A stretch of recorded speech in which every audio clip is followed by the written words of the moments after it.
Mga kaibigan at mga kababayan, lalo na sa mga kaibigan kong mga nagbibigasan, eto, makinig ho kayo.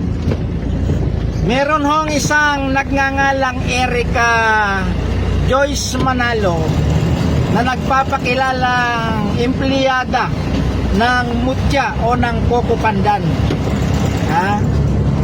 Itong babae na ito ay nagpapakilalang kamag-anak daw ng may-ari ng Coco Pandan.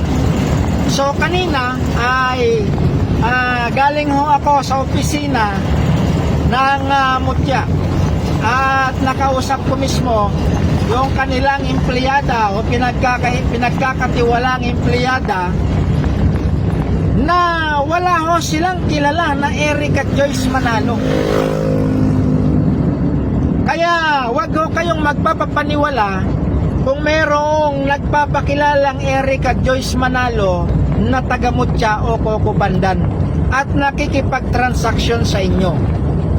At ang sabi pa ho ng aking nakausap sa Coco Pandan ay hindi nila pinapahintulutan ng sino man na magladlad ng mga presyo ng kanilang mga bigas. Kaya itong mga nagbibigay ng impormasyon sa social media tungkol sa Coco Pandan ay pwede ho silang kasuhan ng Coco Pandan. Walang pinagbigyan ng karapatan ang Coco Pandan na magbigay ng mga impormasyon sa kanilang mga produkto. Ako po mismo ay nagsasabi sa inyo dahil ako mismo ay nakausap ko ang opisina ng Mutya o ng Coco Pandan. Kaya huwag kayong magpapapaniwala sa mga gumagamit sa pangalan ng Coco Pandan. Yan po ay tuwiran kong sinasabi sa inyo. Ngayon, ang isa pang pinunta ko sa mga nasabing rice mill o sa Intercity at Golden City ay para tignan yung mga rice mill na nag-expose ng presyo, na sana ang makakaalam lang ng mga presyo ay ang mga buyer o yung mga retailer o reseller. Bakit? Dahil siyempre ikaw pa naman hahango ka ng bigas sa isang rice mill, ay yung rice mill nagpost sa Facebook, ipinost niya yung presyo kung magkano ang kanilang bigayan, ang kanilang presyo sa mga buyer. Ngayon, itong buyer, paano niya ngayon malagyan ng tubo yung kanyang biniling bigas dun sa rice mill? Kung itong rice mill na ito ay kinakalat ang kanyang presyo, pwede ba ang bili mo sa rice mill 900 pesos? Pagkatapos ibebenta mo rin ng 900 pesos dahil yung consumer, yung bibili, ayaw bumili sa'yo sa halagang 920, 950. Siyempre, tutubuan mo para mabawi mo yung mga expenses mo. Kahit anong paliwanag ko ninyo o natin sa mga consumer, sa mga bumibili ng bigas, hindi ho nila tatanggapin naman ang paliwanag mo o paliwanag ng reseller. Bakit? Kasi ang gusto ng bibili, makamura. Gusto niyang makabili ng mura. Alam niya ang presyo ng rice mill, ganito lang. Pagkatapos yung reseller, ganito, mas mahal. Ang mangyayari, mag-aaway ang dalawa. Kaya sana itong mga rice mill, alam nila kung paano nila protektahan ang karapatan ng mga buyer. Alam nila kung paano nila protektahan ang karapatan ng mga reseller nila. Sana ay nagets nyo itong aking mga sinasabi. Ngayon mga kaibigan at mga kababayan, sa mga susunod na hindi pa makinig itong mga rice mill na ito, sa ating ipinapanawagan ay papangalanan na natin sila. ng may karapatan.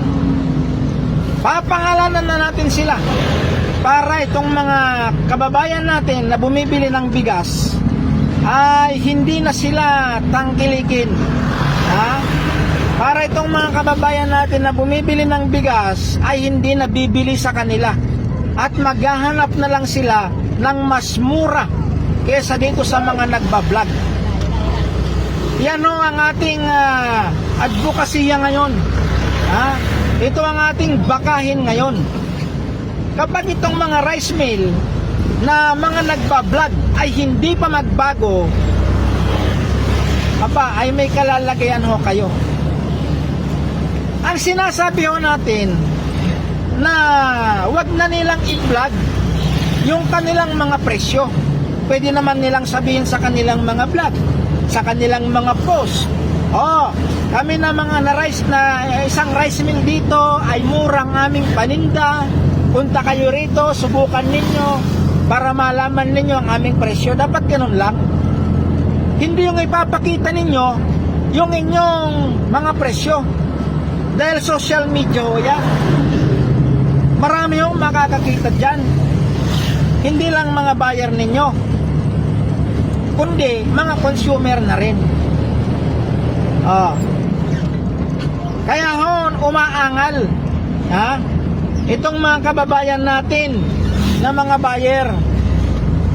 Kasi sa ewan ko kung anong tawag sa mga rice mill dito, sa mga rice mill na ito, siguro mga desperado, mga desperada.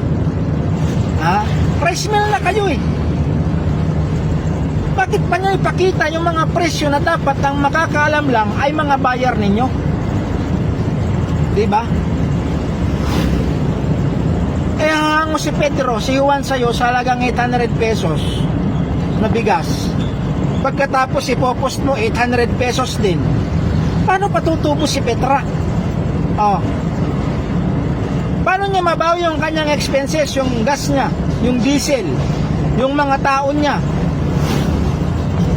Nagbabayad pa ng upa, tubig, kuryente. Paano niya mababawi ngayon yon? Nag-iisip ba kayo mga rice mill? Kaya sa mga ayaw pang sumunod, sa mga ayaw makipagtulungan sa ating programa, ay malalaman ho natin yan sa mga susunod na araw, mga kaibigan at mga kababayan. Pagkatapos ay gagawa po tayo ng isang programa na kung saan lahat ng buyer ay maipon, maipon sa isang samahan para may kapangyarihan na mag-boycott at huwag bumili sa mga rice mill na nag-e-expose ng mga presyo. Para huwag silang bumili dito sa mga rice mill na mga ganib sa pakinabang. Gusto nila sila lang yung mabuhay. Gusto nila sila lang yung kakain. Hindi lang ho kayo ang may kaldero. Itong mga nagninegosyo, pakonti-konti lang ang kanilang mga tinutubo dyan. Kaya wag ho kayong makipagtalo sa akin. Wag kayong makikipagdebate sa akin dahil wala ho kayo sa lugar. Salamat po sa inyong panonood at pakikinig at pagsubaybay. Ako po ang inyong lingkod, Ka Aguila, at your service.